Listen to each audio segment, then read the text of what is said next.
of these applications can be problematic. And the reason why is apps and search engines and all the internet services that we rely on every day, and we just constantly do, is that many of these services and apps are surveilling us.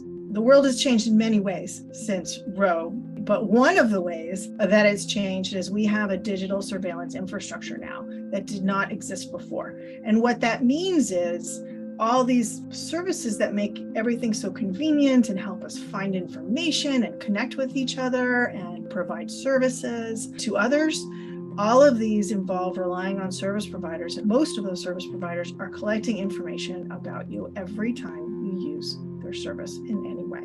That's the key to the problem.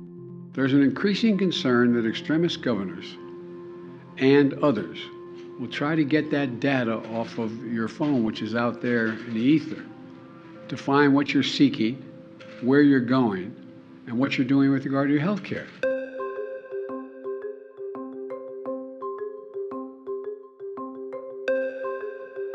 You might consciously do a search looking for medication abortion information. And if in the event that you ended up being prosecuted for what they call a pregnancy outcome, the prosecutors might try to get access to your laptop or your device, whatever your device is, your phone, and look at your search history.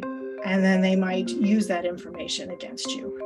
Another thing to think about is if you are texting with a friend or with family and talking about what you're planning to do, or if you're a provider, if you're talking about your practice, though prosecutors might try to get access to those texts.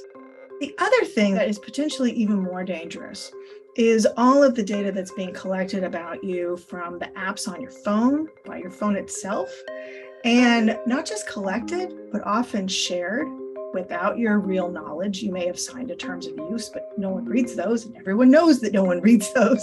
Usually the folks that will share it will say, oh, well, it's anonymized. But it's sadly extremely easy to de-anonymize information, the data that's provided. A big concern that we see already has to do with location data brokers. So what these people are, they are people that collect information about, for example, how many people are in a given area at a given time of day, and they will sell that information to anyone who wants it, including law enforcement, for very little money. A lot of these services are set up for more marketing purposes, but it is also true that it's very easy to, for example, acquire information regarding phones and the data that they've collected around, I don't know, a Planned Parenthood at a given time of day or a given place. And then you start sort of collating, cross-referencing different sorts of data, and then you start building kind of a picture. The reason that we know about some of these things is that a lot of this isn't really new. This practice isn't new, and the law enforcement techniques are not new.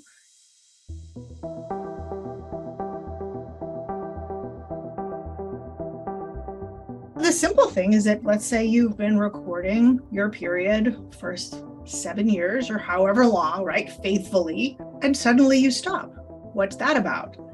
It's a very sort of simple, crude tool. There could be any number of reasons, right? But it's the kind of thing where maybe you combine that with, have they managed to get evidence that suggests that you went to a clinic right around that same time or shortly thereafter? Could this evidence be used? In some states, they don't have complete bans on abortion, but they still have bans within 6 weeks, 15 weeks, whatever. So maybe it could be used to suggest, well, how pregnant were you?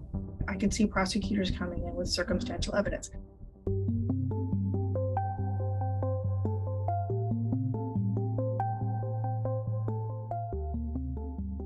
There's a couple different examples where text messages and search history were used against women already.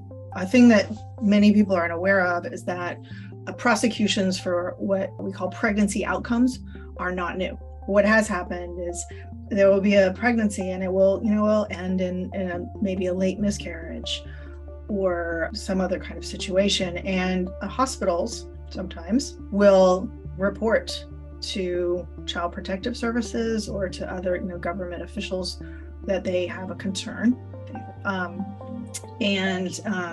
So that's already happened in two couple of famous instances.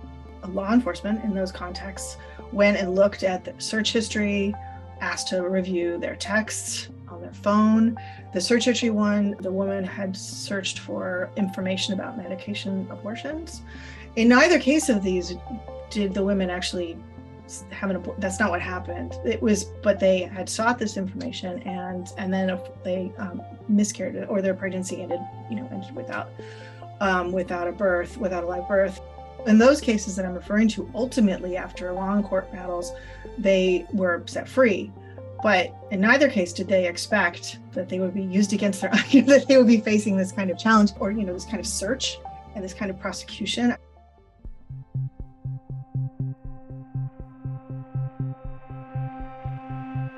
At the federal level, there's the Electronic Communications Privacy Act called ECPA. There's the Stored Communications Act, which governs emails. There are some protections in place, but they are so out of date. They are decades old. They are not what we need for this moment by a long shot. That's why really what we need is comprehensive, serious federal privacy legislation.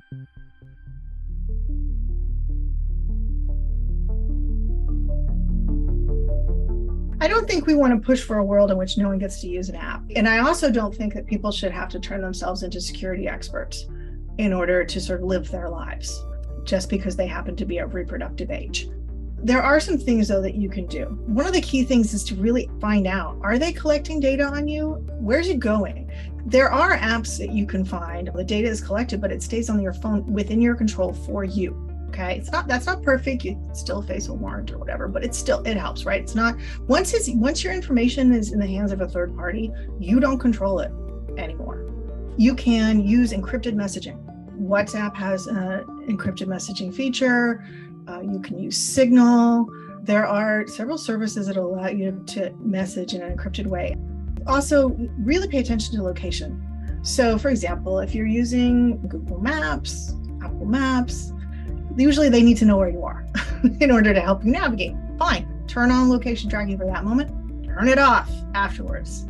If you're doing any kind of search where basically you don't want a third party to know about it, turn on your private browsing window. It's not perfect security protection, but lots and lots of browsers allow you to do that. I don't think it should be up to users to protect themselves all the time. It should be, this is what we have representatives for. We all need strong legal protections that we just don't have right now. And it's criminal, to be honest, that we don't have them yet. It's really shocking.